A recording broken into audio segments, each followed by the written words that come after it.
เกิดอีหยังขึ้นกับน้องอาอายลงคลิปสั้นๆบ่ฮอด1 นาทีแต่คนญาติเข้ากันไปเบิ่งทะลุ 13,500 ครั้ง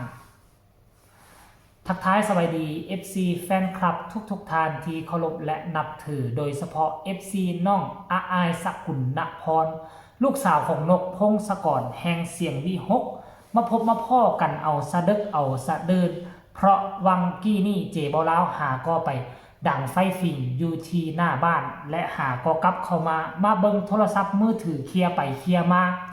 เห็นคลิปหนึ่งที่เตะตาเตะใจคลิปสั้นบ่ฮอด1 นาทีเอาลงไป1 ชั่วโมงคนเบิงคนชมทะลุ10,000เกิดปรากฏการณ์หน้าใหม่สำหรับน้องอาอายสกุลณพรตั้งแต่น้องไปล้ำถวายรับเสด็จองค์พระเทพที่มาเยี่ยมเยือนที่โรงเรียนของน้องอาอายได้เรียนอยู่นับตั้งแต่มือนั่นจนมาถึงมือนี้จะลงคลิปใดก็กลายเป็นว่าโด่งดังเปียงปังสัวข้ามคืนเนาะวาดทรงการทำคลิป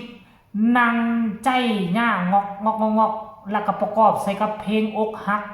แค่นั้นประมาณ20 นาทีกลัว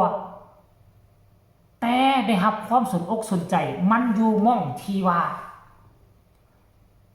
อาอายเก่งคืนเก่งวันทานผู้ชม FC แฟนคลับพวกเจ้าเบิงเนี่ยพวกเจ้าเบิงนี่เอาเพลงอกหักประกอบใส่แล้วก็นั่งเกือกดมเกือกโคนอยู่คันนาเอามือดึงเนี่ยเฮ็ดคือคนอดอะไรตายอยากอมความทุกข์คนอกหักป้าโถอาอายเฮ็ดได้จังใดแล้วกล้าเฮ็ดได้จังใดลงเพียงแต่1 ชั่วโมงคนเข้าไปถล่มคอมเมนต์เป็นร้อยคนเข้าไปกดไลค์1,000 กว่า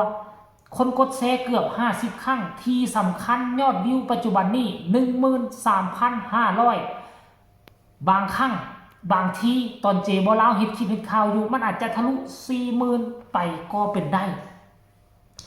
อยากให้ทุกคนไปชมคลิปนี้ว่าเป็นแนวใดแล้วจึงมาพ่อกับเจบอลาวในช่วงต่อไปชมพร้อมๆกันเลยอนาคตเจ้ายังเห็นสภาพอ้ายแล้วแม่นบ่เจ้าสิไปต่อหรือพอสมีอนาคตเจ้ายังเป็นจังใดคลิปสั้นๆที่ทุกคนเห็นพวกเจ้ามีความรู้สึกคือแนวใดสำหรับโตค่อยเองนะเจบอลาวนะเคยเห็นแต่น้องอาอายเวลาวางคันบ่ไปลิ้นน้ำมูก็จะลงทงลงทาลงไห้ลงนาหากลกระปูหาเอาปากขอกปากค้อนยามนี่เฮาก็จะเห็นวิวนี่เห็นฟิวนี่คันบ่แม่นช่วงยามเกี่ยวข้าวน้องก็จะไปตกเบ็ดตึกเบ็ดหาแย่ปลากงปลากั้งลักษณะแบบนี้นะฮอดยามเกี่ยวเข้าก็จะไปหาปูหาปลาค้อนหากลกระปูหากลเขียดคุดเขียดลักษณะแบบนี้นะแต่ว่าบ่เคยเห็นภาพบรรยากาศบ่เคยเห็นแบบน้องอาอายเฮ็ดคอนเทนต์แบบนี้จักเทื่อนี่เป็นครั้งแรกของค่อยซึ่งมันเป็นแนวที่แปลกใหม่ที่สุดก็คือว่าแหละเนาะน้องเป็นหมอลำความองค์ความอายคงจะบ่มีน้องกล้าแสดงออกอยู่เทิงบนเวทีเป็นนางฟ้าเป็นดาวอยู่บนเวทีของหมอลำแต่บ่คิดบ่ฝันมื้อที่บ่มีเวทีให้ขึ้นมื้อที่บ่มีงานแสดงน้องกลับกลายมาเป็นครีเอเตอร์คนหนึ่งดีๆนี่เองไปลงทงลงทาแสดงออกมาได้ดีพอสมควรเจบอลาวมองว่าอาจจะกลายเป็นหมอลำดาราในอนาคตอีกคนหนึ่งก็เป็นไปได้ท่านผู้ชมเบิงสีหน้าค่าตาเจบอลาวเบิงประมาณ 4-5 รอบเลยนี่นะ 4-5 รอบแต่ว่าเบิงรอบใดก็ยังมางงอยู่ว่าน้องอาอายแสดงได้ดีขนาดนี้ขนาดบ่มีผู้กำกับบ่มีบทให้เล่นอันนี้คือน่าจะเป็นคอนเทนต์เนาะแล้วน้องก็เอาโพสต์คลิปนี้ลงแล้วมาเขียนว่าเห็นสภาพอ้ายแล้วแม่นบ่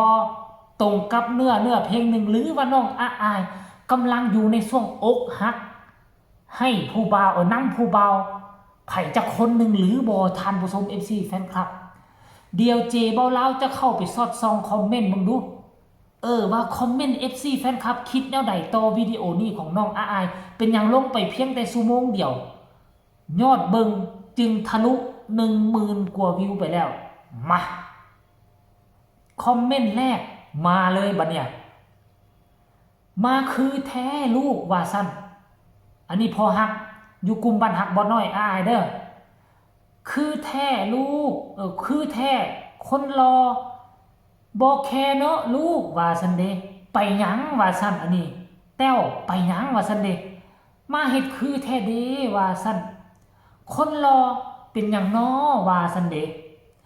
อีล่าซ่อมทาย MVT ว่าซันเดโอ้แมนบอกอายสิได้แสดง MV แล้วบ่คนนี้บอกว่าอ้ายกะรอเนาะว่าซันเดเบามันอย่างนี้เบาอายอกหักบ่เนาะจ้าลูกว่าซั่นผู้ต่อมาก็บอกว่า อันนี้เป็นตะหัวนั่นพี่อายส่วนนี้น้องอ้ำว่าซั่นเด้โอ้อันนี้ผู้ใดเนาะเนาะอาการมันเป็นจังไดเนาะว่าซั่นฮักอายเด้อายคนเก่งเป็นหยังอีกลูกว่าซั่นโอ้ค่อยเข้าใจว่านี่คือการแสดงแต่ว่าการแสดงของอายมันก็คือโพดคือเหลือจนให้MCแฟนคลับบางคนว่าเป็นเรื่องจริงบ่นี่นะเฮ็ดคือแท้น้อว่าซั่นได้ปลาไหมลูกว่าซั่นอกหักอีกแล้วตีลูกสาวหาไม่ว่าซั่นยาท่อ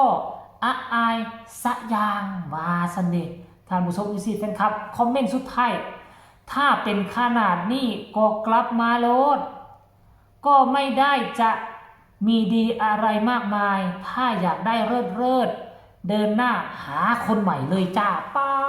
โถ FC แฟนคลับแห้งใหญ่ขึ้นมาแห้งยางมาดเป็นผู้ชายเมื่อวานนี้ใส่สุดเพชรจะไปหับเสด็จพระเทพยางกับพอพุ่นเบ่งกล้ามตัวนี้เลย อายสกุลพรโอ้ยลูกสาวของพ่อนกพงศกรเป็นตาฮักเป็นตาแพงแห้งใหญ่ขึ้นมาแล้วจะได้กลายเป็นหมอลำดาราในอนาคต 100% ถ้าหากว่าเฮ็ดคอนเทนต์แล้วแสดงออกมาได้ดีขนาดนี้คลิปนี้ฝากไว้ก่อนนอนใครมีคำคิดคำเห็นกับส่งข่าวมาได้ทางใต้คอมเมนต์ฝากทุกคนกดไลค์กดแชร์กดติดตามให้แน่เพื่อจะบ่พลาดในคลิปดีๆแบบนี้ตลอดไปพบกันใหม่ในคลิปหน้าสำหรับคลิปนี้เจบ่าวลาวขอกล่าวคำว่า